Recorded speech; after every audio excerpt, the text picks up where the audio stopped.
সাল ১২০৪ গৌড়বঙ্গের রাজা লক্ষণ সেন তার দ্বিতীয় রাজধানী নদিয়ায় বসে দুপুরের খাবার গ্রহণ করছিলেন। ঠিক সেই সময় মাত্র ১৭ জন সৈন্য নিয়ে তার প্রাসাদ আক্রমণ করে তুর্কি সেনাপতি ইখতিয়ার উদ্দিন মুহাম্মদ বিন বখতিয়ার খিলজি।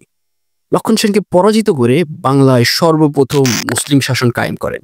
কিন্তু কে ছিলেন এই ইখতিয়ার উদ্দিন মুহাম্মদ বিন বখতিয়ার খিলজি, সেটাই জানানোর চেষ্টা করব আজকের এই ভিডিওতে। বাংলাদেশ থেকে প্রায় ৩,১৬৮ কিলোমিটার দূরে আফগানিস্তানের হেরমাত নামক প্রদেশ এক দরিদ্র পরিবারে জন্মগ্রহণ করেন ইতিহাস খ্যাত এই বীর। খুব ছোটবেলাতেই বখতিয়ারের বাবা মা মারা যায়। বাবা মা মারা যাওয়ার কারণে তাকে অনেক দুঃখ কষ্টেই জীবন অতিবাহিত করতে হচ্ছিল। তারপর তিনি ভাগ্যের অন্বেষণে নিজ জন্মস্থান ছেড়ে বেরিয়ে পড়েন জীবিকার সন্ধানে।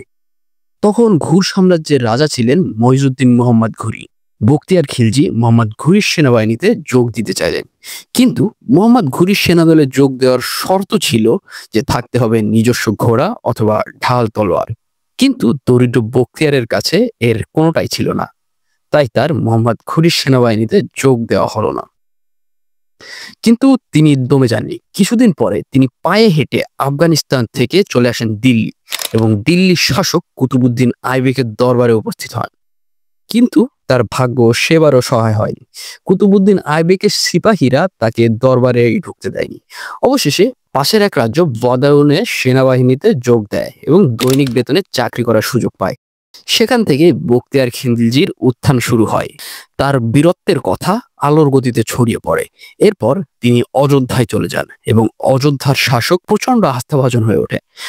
তারপর আস্তে আস্তে তিনি বুঝতে পারেন যে ভারতবর্ষ যতটা বড় তার তুলনায় খুব কম জায়গাতেই ইসলামী শাসন কায়েম হয়েছে। তাই তিনি গোটা ভারতবর্ষে ইসলাম কায়েম করার জন্য বদ্ধপরিকর হয়ে ওঠেন। তিনি তার আশেপাশের রাজ্য আক্রমণ করতে থাকেন এবং ইসলামী শাসনের ছায়াতলে সেই রাজ্যগুলোকে আনতে থাকেন। আর তার এই কাজের উপরে আঙুল তুলে কিছু মানবতাবাদী তাকে দস্যু লুটেরা বলে আখ্যা দেয়।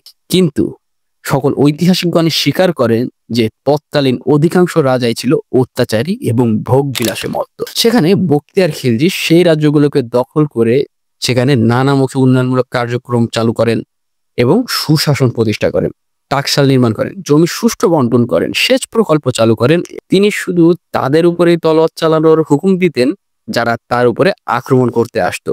তারপর হঠাৎ করে বখতিয়ার খিলজি জানতে পারেন ভারতবর্ষের এমন একটা জায়গা আছে যেখানে সারা বছর ফসল ফলে, যেখানকার মাটি অত্যন্ত উর্বর, যেখানকার ফল চিনির থেকেও সুমিষ্ট।